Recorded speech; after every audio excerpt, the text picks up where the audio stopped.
Hello, কেমন আছেন আপনারা? আজকে আমি কিছু আম জিনিস দেখাবো। সবাই যেমন আমি দেখি ইউটিউবে বা ফেসবুকে দেখি যে অনেকে দেখাচ্ছে আনপ্যাক করে শিনের জিনিস কেমন হলো, তারপরে বাংলাদেশ থেকে শাড়ি কাপড় এগুলো আসছে, এসব আনপ্যাক করা দেখায়। কিন্তু আজকে আমি দেখাবো আমার আম্মা সে কিভাবে জিনিস প্যাক করে আমাকে খাবার দেয় এবং সেটা কতটা সুন্দর এবং কোনো তেল বের হয় না। এত সুন্দর করে গুছিয়ে আমার মা সবসময় আমাকে খাবার পাঠায়। তো সে এগুলোর পিছনে কতটা শ্রম যে তা ভাবলেই আমার কান্না পায়, যে তারা কত আবদার শুনে, আবদার ছাড়াও তারা এক্সট্রা আরও কত কিছু পাঠায়। তো এই দেখুন, এইটা দিয়েছে টিকিয়া, সে নিজের হাতে টিকিয়া বানিয়েছে। এইটা আমি আর খুলবো না, এভাবেই আমি ডিপে রেখে দেবো। এত সুন্দর করে প্যাকিং করে, সেখানে আবার লেখাও আছে, এটা আমার মায়ের হাতের লেখা, অনেক দিন দেখি না। তো এটা হচ্ছে টিকিয়া, এটা আমার বাচ্চারা খুব পছন্দ করে। তেহারি ঘর, ধানমন্ডিতে পাওয়া যায় তেহারি ঘর, তার তেহারি হচ্ছে বেস্ট, সরিষার তেল দিয়ে করা। এগুলো এখানে একটার মধ্যে দুজন খাওয়া যাবে, এরকম 3 প্যাকেট দিয়েছে। আরও বেশি দিতে পারে, কিন্তু ভয় হচ্ছে ফেলে দিলে তো সব শেষ, কারণ এরকম ঘটনা আরও ঘটেছে, ফেলে দেয় ওরা পেলে। আচ্ছা, এটা হচ্ছে পটল, আমার হাজবেন্ড খুব পছন্দ করে পটল, এর জন্য সেটা হচ্ছে পটলটাকে কেটে সেটাকে ফ্রাই করা, পুরা রেডি করা। এখানে আরও পটল, এরকম আরও একটা ব্যাগ আছে পটল। এটাতে আছে কই মাছ।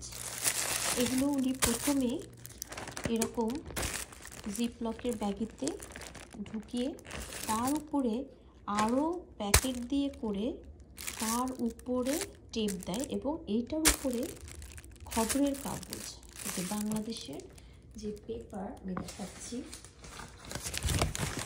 এইসব দিয়ে ঢেকে তারপরে উনি সেটাকে ডিপে দেন। তারপর যাওয়ার দিন তার 1 ঘন্টা আগে সুটকেসে সব ঢুকিয়ে এইভাবে আসে। এখানে অনেক কোন মাছ, এগুলো সব আমার হাজব্যান্ডের খুব পছন্দ, তার জামাইয়ের পছন্দের খাবার এগুলো। তারপরে হাঁস, এই হাঁসটার পিছনে অনেক ইতিহাস।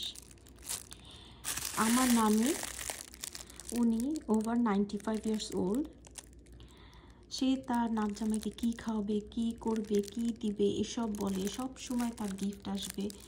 এইবার অনেকবার বলার পরে তখন আম্মু বললেন যে নাত জামাইয়ের হাঁস খুব পছন্দ, আপনি তাকে হাঁস দেন। এটাই হচ্ছে সেই হাঁস। নাত জামাই দেশেও হাঁস খেয়ে এসেছে, আর এই হাঁসটাও এখানে এসেছে নাত জামাইয়ের সাথে, তার নাতনি সেও খাবে। হ্যাঁ, দেখেছেন প্যাকিং, দেখেন তেল বেরোতে পারেনি, সব আটকানো, কত সুন্দর। আর এটাতে হচ্ছে কাঠবিলের আচার। এটা আমি খুলে ফেলেছি, এটা এই ব্যাগটার মধ্যে ছিল, এই ব্যাগের মধ্যে থেকে আমি বের করে ফেলেছি। এটা হচ্ছে কদবেলের আচার। So this are all my favourite thing. আমি খুব মিস করি, বিদেশের মাটিতে এসে আমি খুব মিস করি। শুটকি মাছ, এটাও ওয়ান অফ দ্য বেস্ট। আমার হাতে শুটকি মতো মজা আমি আরেকজনের হাতে খেয়েছি, সেটা আমার নানুর শুটকি অসাধারণ। কত স্মৃতি মনে পড়ে যায় আমার নানুর কথা। আমার নানু কত একা হাতে কত কাজ করতেন, তার সব বাচ্চাদের মানুষ করেছেন। নানু এখনও মাশাআল্লাহ অনেক ভালো আছেন। এটা হচ্ছে চিংড়ির মালাইকারি, সব ইয়ামি খাবার, এক একদিন খুলবো আর খাবো। এই তারপরে আরেকটা প্যাকেটে ছিল জলপাই, জলপাইয়ের আচার। এটা একটা আঙ্কেল, আমাদের পরিচিত এক আঙ্কেল, তার গাছের গাছ থেকে জলপাই এনে আম্মুকে দিলে ঠিক সেই সময়টায় আমি কথা বলছিলাম, তখন আঙ্কেলের আসলে দরজা খুললে আঙ্কেল বলে যে ভাবি এই যে আমার গাছের জলপাই। তখন আমি বলি ও জলপাই আমার খুব পছন্দের। তখন আঙ্কেল আরও জিজ্ঞেস করো তুমি জলপাইয়ের কী লাইক করো, আচার পছন্দ করো? আমি বলছি জি আঙ্কেল, আচার তো খুবই পছন্দ করি, ডাল দিয়েও জলপাই খুব মজা। তখন আম্মু বললেন এই জলপাই, ফ্রেশ জলপাইটা দিয়ে আমি তোমাকে আচার করে দিব। সো এইসব জিনিসের পিছনে যে তার কত শ্রম, কি বলবো, যে মা বাবা তারা কি করেন। আমার মা আচার করেছেন, আমার বাবা না জানি কতবার বাজারে গিয়েছে, বাজারে গিয়ে এসব নিয়ে এসছে, তাই না? তো সবার কাছেই তার বাবা মা অনেক অনেক প্রিয়, তাদের ঋণ জীবনে শেষ করা যাবে না। আজকের আমার এই ভিডিওতে আপনাদের দেখালাম যে এসব জিনিস এসেছে, এগুলো এসেছে আমার মায়ের কাছ থেকে, মা বাবার কাছ থেকে। আরও কিছু এসেছে, সেগুলো কাবাব এসেছে, এগুলো দোকানের। আর কিছু এসেছে, আরও কিছু চিংড়ি মাছ আছে, আরও কিছু সবজি আসছে। এতগুলো আজকে আসলে আমার পক্ষে দেখানো সম্ভব না। তো আপনাদের যদি কারো এরকম কিছু অনুভূতি থাকে, কারো বাবা মার কথা বলতে ইচ্ছা হয়, আমাকে এখানে জানাতে পারেন, কমেন্টে লিখতে পারেন, শেয়ার করতে পারেন।